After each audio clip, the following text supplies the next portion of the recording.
Mummy जी, मेरी माँ के प्रति मेरा भी तो कुछ फर्ज है। माँ, मेरा कॉलेज जाने का समय हो गया है। लंच बॉक्स तैयार है क्या? सपना ने कहा।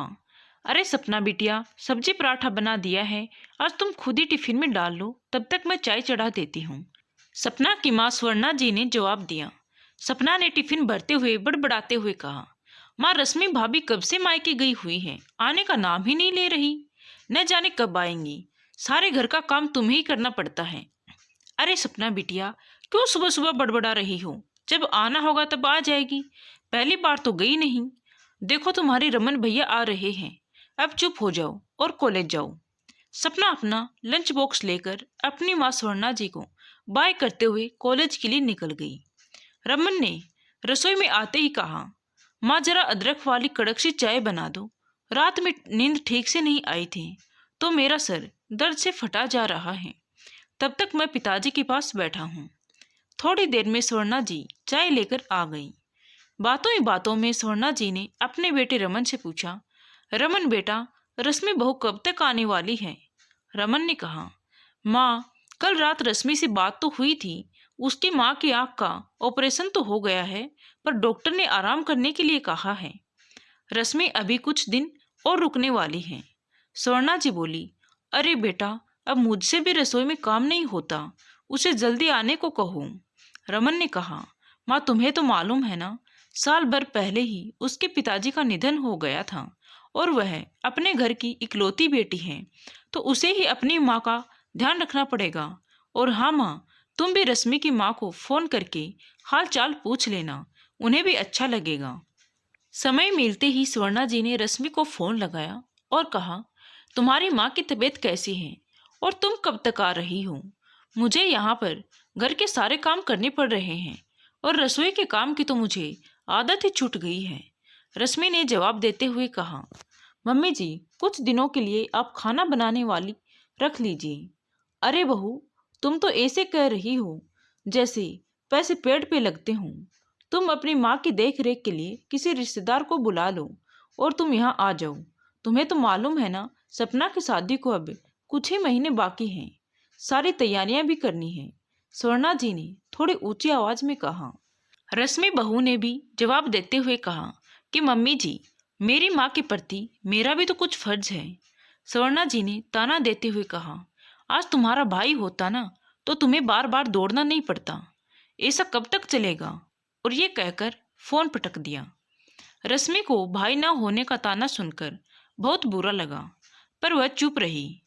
रश्मि की माँ को भी सारी बातें समझ में आ गई थी कि बेटे की सास नाराज है। उसने तुरंत रश्मि को वापस जाने के लिए कहा। एक दिन स्वर्णा जी के घर के सामने एक टैक्सी आकर रुकी। स्वर्णा जी समझ गई थी कि उसके कहते ही रश्मि बहू वापस आ गई। सपना ने देखा, भाभी टैक्सी से उतर रही है, पर साथ में उनकी माँ भी है। रश्मि ने अपनी माँ का हाथ पकड़कर अंदर सोफे पर बैठाया। स्वर्णा जी की भौहें तन गई कि ये क्या, रश्मि बहू के साथ उसकी माँ भी आ गई। पर रमन बहुत खुश हुआ था कि चलो कम से कम रश्मि को अब आने जाने की दिक्कत तो नहीं होगी। रश्मि ने फ्रेश होकर सबके लिए खाना बनाया और अपनी माँ को सपना के कमरे में ले गई। लेकिन सपना को ये सब पसंद नहीं आया।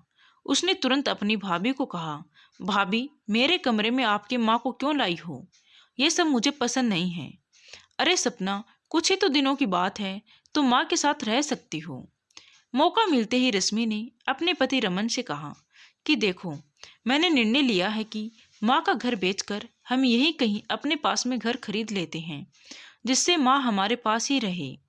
रश्मि की बात सुनते ही रमन ने कहा, मकान लेने की क्या जरूरत है? माँ हमारे साथ भी तो रह सकती है ना। नहीं रमन, माँ कभी भी अपनी बेटी के ससुराल रहने के लिए तैयार नहीं होंगी और मैं भी नहीं चाहती कि माँ हमारे साथ रहे और संबंधों में कड़वाहट आए। पास रहने से उनको भी अपने हिसाब से रहने में आसानी होगी और हम भी उनका ध्यान रख सकेंगे।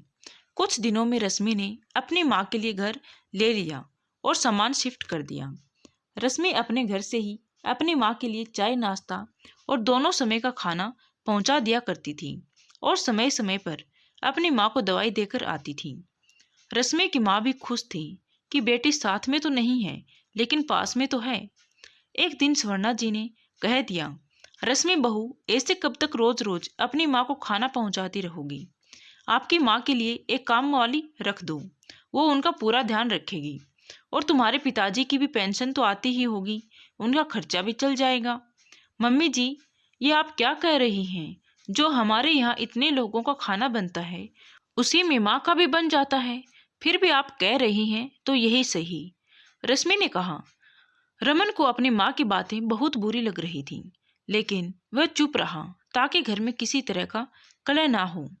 रश्मि ने अपनी माँ के लिए एक आया का प्रबंध कर दिया, पर रश्मि रोज अपनी माँ का हाल चाल पूछने के लिए चली जाती थी। रश्मि की माँ को भी अच्छा लगता था, उनकी तबीयत अभी ठीक होने लगी थी। रश्मि और रमन ने मिलकर सपना की शादी की तैयारियां शुरू कर दी। सपना की पसंद की हर चीज आने लगी थी। रमन ने भी रश्मि के लिए एक सुंदर सा हार ले लिया। स्वर्णा जी देखते ही बोल पड़ी, इसकी क्या जरूरत थी? अरे माँ, ननद की शादी है तो भाभी के गले में भी एक सुंदर सा हार तो होना चाहिए ना। और ये लो सूट आपके लिए भी लाया हूँ, सपना की शादी धूमधाम से करेंगे, रमन ने हंसते हुए कहा। शादी का दिन भी आ गया। बड़े ही धूमधाम से सपना शादी करके अपने ससुराल चली गई। एक दिन अचानक रमन के पिताजी को दिल का दौरा पड़ गया और उन्हें तुरंत अस्पताल में दाखिल करा दिया गया। स्वर्णा जी का रो रोकर बुरा हाल था। रमन भी घबरा गया। तभी डॉक्टर ने आकर बताया कि घबराने जैसी कोई बात नहीं है, माइनर अटैक आया है, कुछ दिन आराम करना पड़ेगा। स्वर्णा जी ने अपने बेटे रमन से कहा, तुम जल्दी से सपना को फोन करके उसे बुला लो। तभी रश्मि बहू ने कहा, मम्मी जी, रमन और मैं हूं ना, सपना को बुलाने की क्या जरूरत है? अभी नई नई शादी हुई है, उनके ससुराल वाले क्या कहेंगे? स्वर्णा जी ने नाराज होते हुए कहा, रश्मि बहू, तुम ये क्या कह रही हो?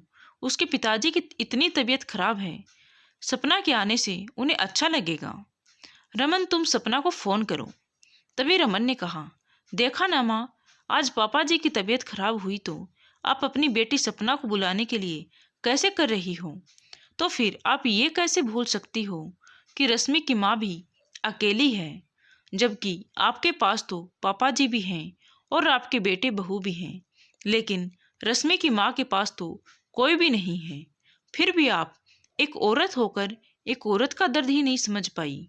और वैसे भी माँ, आपकी रश्मि बहू इतनी गिरी हुई नहीं है, उसने पहले ही सपना को फोन करके बता दिया था पापा जी के बारे में, वह अभी आ ही रही है। तब स्वर्णा जी को एहसास हुआ कि जब मेरे को अपनी बेटी की इतनी याद आती है तो रश्मि की माँ को भी रश्मि की कितनी जरूरत होगी, उसके पास तो कोई भी नहीं है। फिर स्वर्णा जी बोली, रश्मि बहू, मुझे माफ कर दो, मैंने तुम्हारा इतना दिल दुखाया, फिर भी तुम जैसे मैंने कहा वैसे ही करती गई। अपनी सास और अपनी माँ दोनों का ख्याल रखा तूने, हो सके तो मुझे माफ कर देना।